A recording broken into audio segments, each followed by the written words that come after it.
ஓம் சாய்ராம்.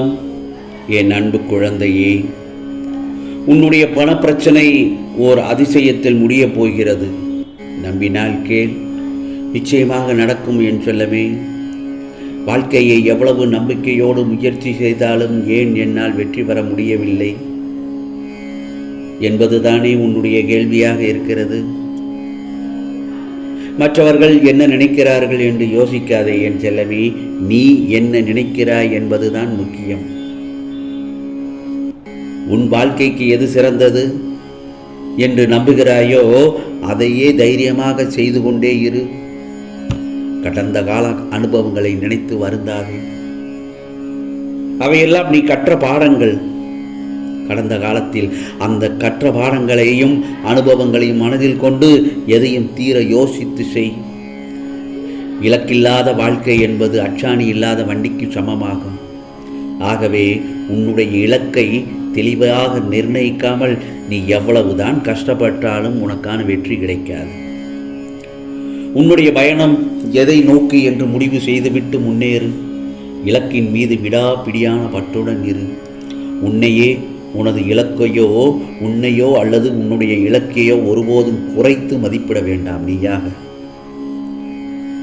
முடியுமா என்ற கேள்வியும் கேட்காதே.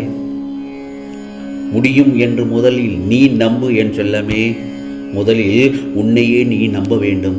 எல்லாம் தெரியும் என்ற மமதையிலும் இருக்கக்கூடாது. தெரியாது என்ற ஏக்கமும் கொள்ளாதே.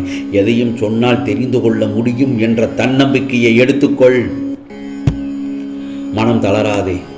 போராடி ஒரு விஷயத்தை அடையும் போதுதான் வாழ்க்கை அர்த்தமுள்ளதாக மாறுகிறது. முயற்சி செய்து தவறாக போன செயல்களை அனுபவமாக எடுத்துக்கொள்.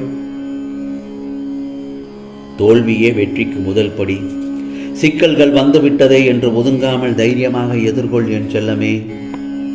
இதேபோல்தான் வாழ்க்கையில் போராட்டங்கள் நிறைந்ததாகத்தான் இருக்கும். போராட்டமே இல்லாமல் இருந்தால் அந்த வாழ்க்கை சுவாரஸ்யமாக இருக்காது. அந்த போராட்டம் வரும்பொழுது நீ அதை எதிர்கொண்டு தைரியமாக அந்த பிரச்சனைகளை எதிர்கொள்ள தைரியமாக இருக்க வேண்டும். நிச்சயம் வாழ்க்கையில் நீ ஜெயிக்க பிறந்த செல்வ குழந்தை நீ. ஏனென்றால் வாழ்க்கையில் சந்தோஷங்கள் கஷ்டங்கள் வருவது இயல்புதான். அதை தாண்டி மன வலிமையை சோதிப்பது போன்ற நிகழ்வுகள் நடக்கின்றது என்றால் நீ சரியான பாதையில் தான் சென்று கொண்டிருக்கிறாய்.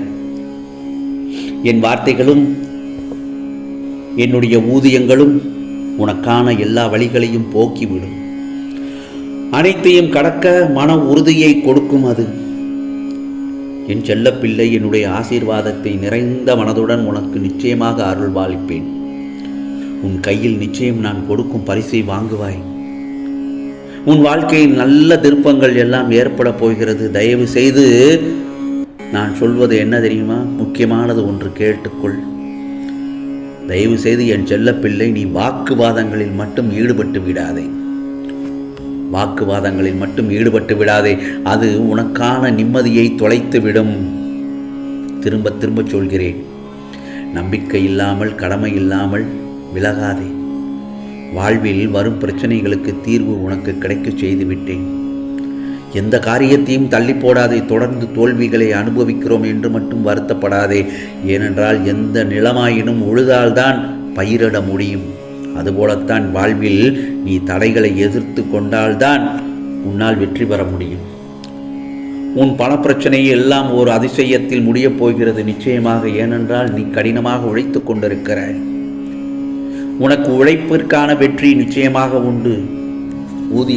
உழைப்புக்கேற்ற ஊதியம் நிச்சயமாக கிடைக்கும் என் செல்லமே.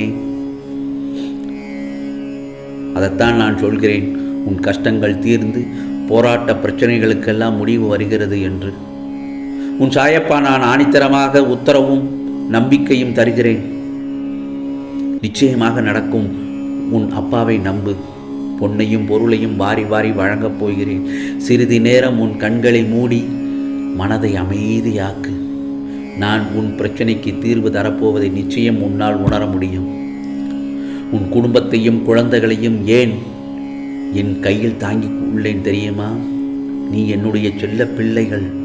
உன் குடும்பம் எனது கோவில் மாதிரி நான் வைத்து கொண்டிருக்கிறேன். அதனால்தான் நான் உன் கையில் கொடுக்கும்போது அது நல்லதொரு திருப்பமாக இருக்க வேண்டும் என்று தான் நான் நினைக்கின்றேன். அதைத்தான் யார் எதிர்த்தாலும் அதை தடுக்க முடியாது. நான் உனக்கு கொடுப்பதை, உனக்கானது என் கையில் உள்ளது, அதை நானே தக்க நேரத்தில் உனக்கு தருவேன். இனி உனக்கு நல்லது மட்டும்தான் நடக்க செய்து நானே உன்னை பாதுகாப்பேன். அதேபோல்தான் என் செல்லமே, உன்னிடம் வந்து யாராவது உதவி கேட்டால் கொடுப்பதற்கு என்னிடம் சிறிதானதாகத்தான் இருக்கிறது என்று மட்டும் நினைக்க வேண்டாம். அப்படி கொடுக்க தயங்க வேண்டாம். ஏனென்றால் உனக்கு சிறியதாக தெரிவது இழந்தவனுக்கு அது பெரியதாகத்தான் தெரியும். ஆகையால் யாராவது உன்னிடம் வந்து யாசகம் கேட்டால் மறுத்து விடாமல் அவர்களுக்கு உன்னால் இயன்றத உதவியை செய், தானம் செய், பசியாற்று. நீ அப்படி செய்தால் என்றால் உனக்கு, நீ ஒரு பேருக்கு நீ ஒரு நல்லது செய்தால் உனக்கு பல மடங்கு, 10 மடங்கு, 100 மடங்கு உனக்கு நல்லதாக திருப்பி வரும். ஆனால் அந்த தானம் செய்வது மனதால் சந்தோஷத்துடன் செய்ய வேண்டும். பிறர் பார்க்கும் வண்ணம் நீ செய்யக்கூடாது. நீ மற்றவர்கள் பார்ப்பதற்கு சில பேர் பார்த்திருப்பார்கள், அவர்கள் எல்லாரும் பார்க்கிறார்கள், நாம் இப்பொழுது நம்மளுடைய உதவிகளை செய்வோம் என்று அந்த மாதிரி நினைப்பு வேண்டாம். உன் உள்ள முருக அந்த உதவியை செய்ய வேண்டும். அப்பொழுதுதான் அதற்கான முழு பலனும் உனக்கு கிடைக்கும். கண்டதையும் போட்டு குழப்பாமல் மனதை தெளிவுடன் வைத்துக்கொள். ஏனென்றால் உனக்குள் பல திறமைகள் இருக்கிறது. அதை வெளியில் கொண்டு வா. இந்த உலகில் யாரும் எதையும் தெரிந்து கொண்டு வருவதில்லை. அவர்களுக்கான நல்லதொரு திறமைகள் தான் அவர்களையே மாற்றுகிறது. திறமை, அந்த திறமையைத்தான் சாயப்பா, உனக்குள் இருக்கும் திறமையை நான் வெளிக்கொண்டு வருகிறேன். அந்த திறமையை இந்த உலகுக்கு காமி. அந்த நேரத்தில் நீ உச்சத்தில் உன்னுடைய திறமைகள் போய் எல்லோருக்கும் பயன்பட்டு நீ பெரிய பலசாலியாக ஆகி உனக்கான பல வெற்றிகளை குமிக்கும். அது அதே நேரத்தில் அந்த திறமை சில இடங்களில் தோற்று போகும். ஆனால் தோற்றுப்போ தவறில்லை. தோற்றாலும், எத்தனை முறை தோற்றாலும் நீ வீழ்ந்து விட மாட்டாய்.